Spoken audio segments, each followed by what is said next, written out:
Please be advised that everything in my video is purely for entertainment purposes. These are purely my thoughts and opinions and are subjective.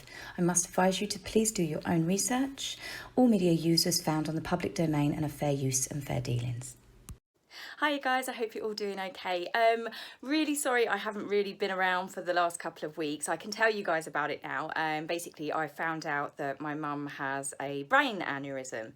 So I was obviously very upset, as most of you know I've already lost my dad. So the last couple of weeks trying to muster the energy to kind of even read about Harry and Meghan and the rest of the royal family has been pretty taxing, and I just got to the point where I'll be honest, I spent a few days where I drank way too much alcohol, hence why I made myself ill with a heat stroke. I was just, sometimes you just got to embrace feeling a little bit sad for a while, but I had a really nice time yesterday with my mum.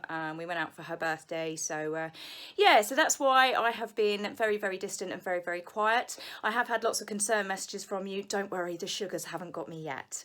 But anyway, so as I said, I'm feeling a lot better. I hope to go back to my normal sort of pumping out, 2 or 3 videos again starting as of next week. So I was supposed to do 2 videos today and tomorrow, but I'm just going to cram it all into one. Obviously we have been seeing non-stop Harry and Meghan, haven't we? They have been literally everywhere every single day.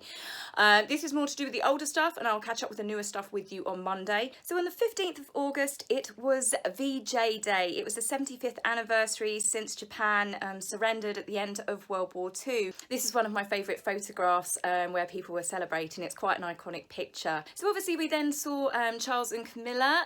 They came to a remembrance service in Staffordshire. Charles actually got emotionally sort of choked up halfway through, and he shed a couple of tears.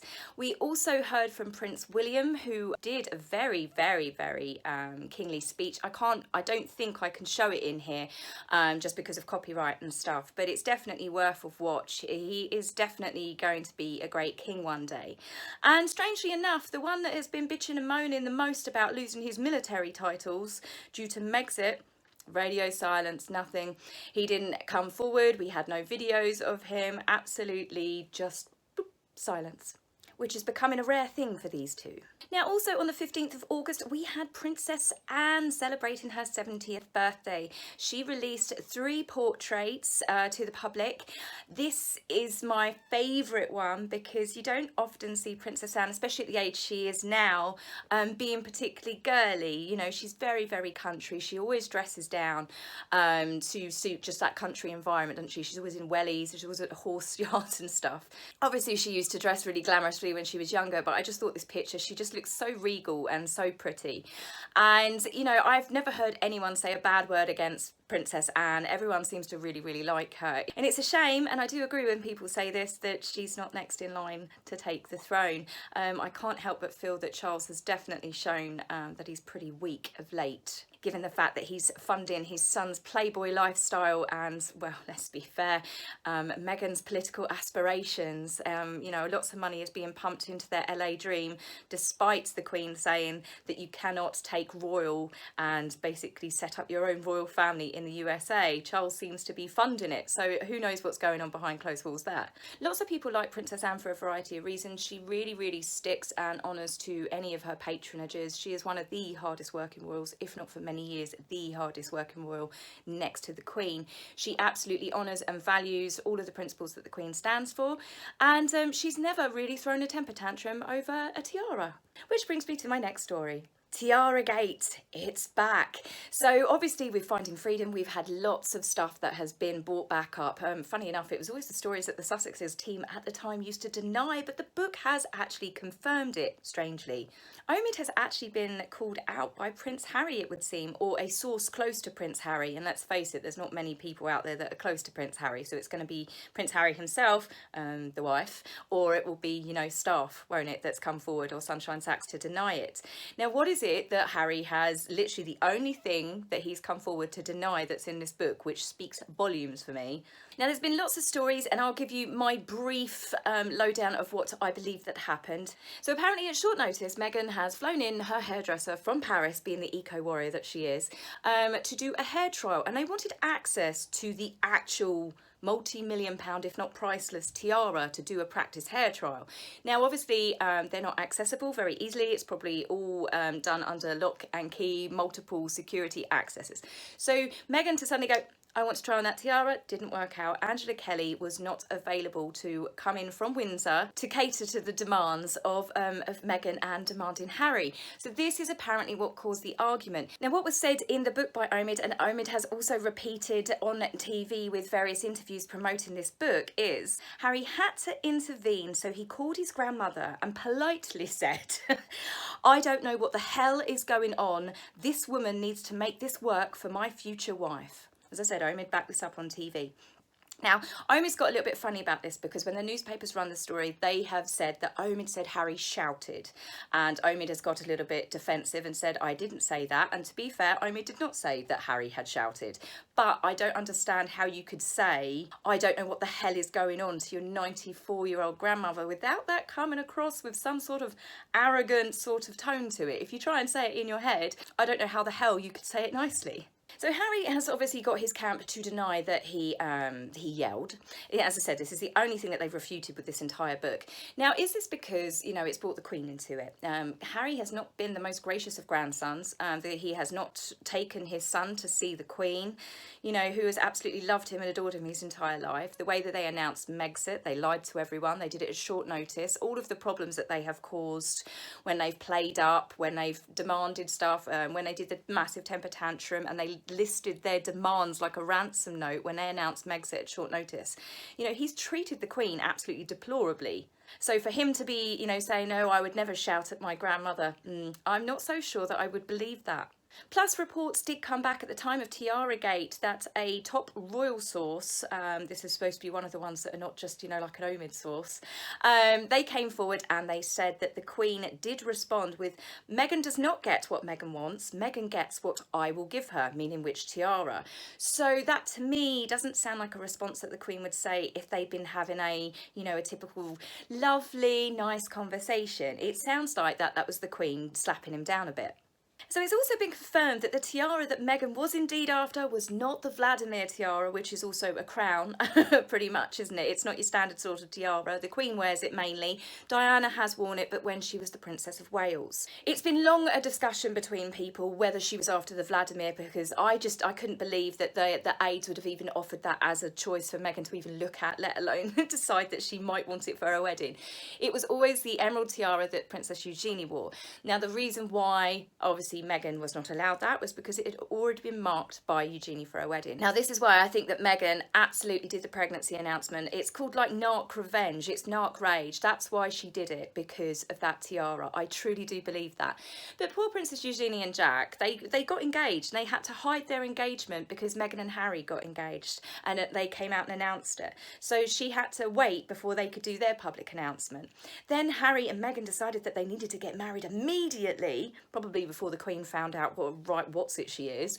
And then Eugenie and Jack had to push back their wedding date.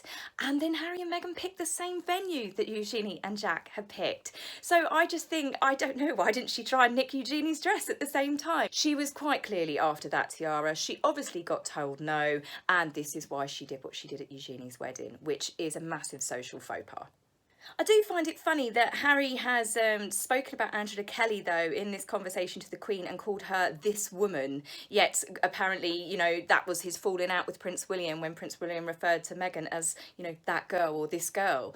Now, William didn't know Meghan, really, and to say, you know, this girl in conversation, you don't know who this girl is, seems like a quite normal sort of conversation. Whereas Harry has known Angela Kelly since he's been a child, because Angela Kelly has dressed the Queen for a number of years. So it's more disrespectful for Harry to refer to Angela Kelly as that woman than what it was for William to just be talking about Meghan. And the other thing that gets me about this, which doesn't paint them in a great light, Harry and Meghan are constantly preaching, aren't they? They're preaching all to do with racism, colonialism, everything they said about the Commonwealth and everything. And here they are throwing a temper tantrum over a tiara. That to me is rich people problems, isn't it? You know, oh, I don't want that tiara, I want the other tiara. Wow, get a grip. So the fact that Harry has come back and said that the claims are absolutely ridiculous is a bit of pie in the eye for Omid. It doesn't look good, does it, that Omid's basically been called out by the Sussexes, the main source that he wrote this book on. So it makes you wonder, did someone lie to Omid, or is Harry lying because he's realised that this book has really overstepped the mark, that it's not done them any favours? And I'd love to be a fly on the wall inside the palace, wouldn't you, when the Queen and the senior royals all get together to have a chat about it. Personally, I think it's just Sunshine Sacks again going, right, we've got to backpedal everyone. Right, Meghan, Harry need to put out a statement. This has not gone down well. The Queen might cut the purse strings over this one. Right, everyone, if anyone asks, Meghan has never even met Omid.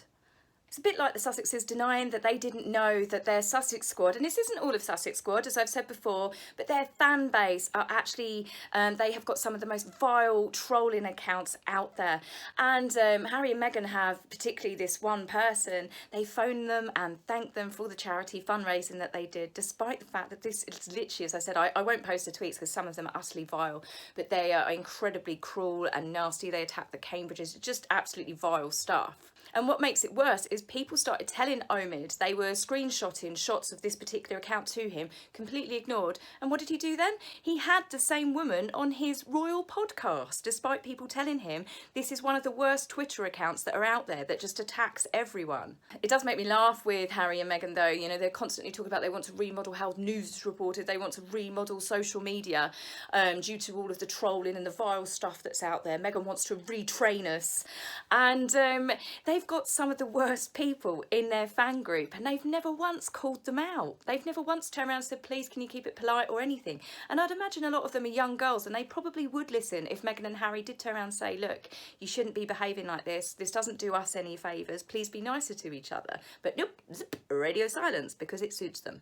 So Harry apparently is on a journey now, according to Omid as well, that Harry is about to, at some point in the near future, come forward and talk about the mistakes that he made. Obviously, all of the uniform that he wore and the names that he called his friends. Because now he's been with Meghan, he has realised, because someone close to him, and how much it's upset them.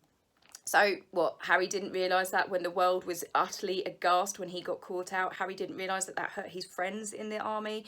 When he was forced to give an apology, that the army absolutely tore into him over it, and he was in a lot of trouble across all of the newspapers around the world, but it's only now since he's been with Meghan he realises that it's wrong. So does that mean that the apology that you did before was all fake and you didn't mean it because you've only just realised that it was really bad because of Meghan? So I think we all know then, if you didn't work it out then, that it's not really a nice thing to do to people or to say about people, and that uniform was absolutely vulgar, then why is anyone going to believe that what you're saying is now? We all know it's because of your wife's political ambitions and the groups that she wants to associate herself with. So of course, Harry is going to have to backpedal over that to make Meghan look good. That girl is disliked for many, many reasons, but it's got nothing to do with her skin colour. And that's my honest opinion. You can like it or you can lump it. Another clanger that Omid has come out with this Finding Freedom kind of tour that he's doing, promoting the book. Anyone notice where Carolyn's gone? Because she has disappeared. Funny she's not on the book trail anywhere, is she? She's just gone poof. Another clanger that he came out with is the royal institution doesn't know how to handle independent women. Really. So he doesn't think Princess Anne is an independent woman, that she escaped and fought back of an actual kidnapping attempt, that she chose not to follow suit and didn't give her children titles because she wanted them to have a normal, balanced sort of life and to work for themselves. The Queen herself, who has dedicated her entire life, you know, a strong independent woman, her entire life, because her uncle made some very bad choices again with an American divorcee. And then you've got Catherine. How can you not say that Catherine is a strong independent woman? She has joined the royal family from being a commoner. She got far more media abuse than what Meghan did. She had years longer than what Meghan ever would have put up with it. She also, it was the time before the laws got changed protecting the royal family more, when she used to get ambushed by photographers everywhere. Have you ever seen Meghan being ambushed by photographers other than the ones she hides in bushes and sets up the pap shots herself? No. Catherine has joined all of that. She has gone through all of Camilla as well, everything that they went through, all the abuse that they have, and they are now valued members of the royal family. Even Vogue September issue has trying to undo the damage that was last year. They listed the 25 top influential women in this year's September edition, and the Queen is in there. Guess who's not in there? Meghan. I bet Edward Enninful, the Vogue editor, is no longer on Meghan's Christmas card list. It did make me laugh with one of the things that he said, that the media like to always pit the royal women against each other unfairly. And I know this was said about Fergie and Diana, and I believe both of them said it, but Omid's just released this book, and in this book he has absolutely trashed Catherine. He has not said nice things about Catherine. Catherine didn't do enough for Meghan, Catherine made Meghan feel unwelcome, Catherine did this, Catherine did that. But then a few pages prior, he's already been talking about how Catherine and William invited Meghan round, and Catherine made the effort of cooking a vegan dinner for Meghan. And then another time, after they'd sort of like, obviously the problems started coming out, Catherine had sent Meghan flowers, but Meghan had refused the flowers as not being good enough. One minute you're saying that Catherine was mean to Meghan, yet the next minute you're actually confirming that, in fact, Catherine was actually really nice and Meghan was pretty bitchy. It's just a complete contradiction, isn't it? This book was designed to bash absolutely everyone in the royal family and to have Meghan come out smelling of roses, but it hasn't actually done her any sort of credit, has it? And even Harry hasn't come out of this book looking good. They talk about his sulks, his temper tantrums. Meghan was the only one that could diffuse him and stuff like that. And I'm like, pretty sure Catherine managed to do that for a number of years prior. Maybe this is the narrative that she's going to go down. They've started planting the seeds that Harry's difficult and stuff. So when she does divorce him, Omid and Meghan can write that little book together, and Harry is going to be the one that gets absolutely trashed and bashed. We can all see it coming. Come on, you don't need a crystal ball. I can always hear Omid's voice on the sort of like the promotional trail for the divorce book. Meghan struggled to make it work for Archie, but in the end she realised she wasn't thriving. Her soul was being crushed. She couldn't shine a light on her empowerment because Harry was stopping her from being the true feminist and humanitarian she was born to be. She had to protect Archie. I think I'm pretty over all of this stuff that, as I said, that's coming out about finding freedom. I've done a video on, a bit of a review of it, but all this other stuff, Omid is just constantly digging bigger holes. The problem is with this book, with Meghan and with Harry, there's been so many lies about this couple where they've tried to do their secrecy and their privacy that they can't keep up with each other, and this is now beginning to come out. It's, it's a web that you weave, and they just all seem to be backtracking, backpedaling. One person said something, another person says no, that's not true, and it's just a complete farce. For Omid to be saying that if the royal institution was a company, they would be under like an HR investigation, human resources would be concerned of how they treat women, and that's not really going to wash when the CEO of said company is a woman. And Princess Anne has always had a very, very high and popular position within the royal family. Catherine seems perfectly happy. Basically everyone that's joined the royal family, all right, relationships have broken down with certain members, but the only woman that's ever had a serious problem, obviously Diana excluded, but that's a whole different ballgame, has been Meghan, isn't it? Yet she has been given everything that she ever asked for and she ever wanted from day one.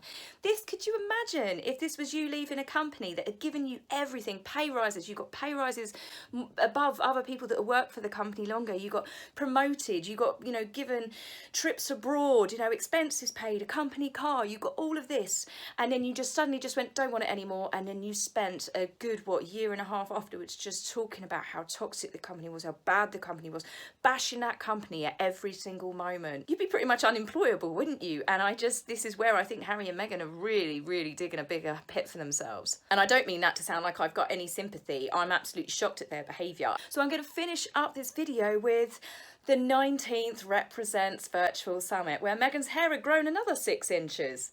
We all kind of knew and predicted that, when Meghan was cast, that she would be interviewing the CEO of the 19th Represents, Emily Ramshaw, who, funny enough, Meghan went to university with. She was at Northwestern. I don't believe that they were friends, but I'd imagine she'd called in a favour or two. So we all predicted that Meghan would overtake, and we weren't disappointed. So I can't show you a clip here because naturally everything to do with the Duchess of Sussex is copyrighted. But I'll give you a brief lowdown of my version and you can tell me what you think. Hey Emily, cheers for the gig. Now let's switch this interview round to talk about me. Me. No, I don't want you to speak. Don't speak. I'm bored of you. Let's talk about me. I think that about covers it. Anyway, guys, I'll be back with you very soon. Have a lovely weekend. If you like my video, please remember to like and subscribe. Please, angry typists, you will be blocked, so save your fingers the time. If you would like to buy me a coffee, please go to my About page and click the link. Love, Taz.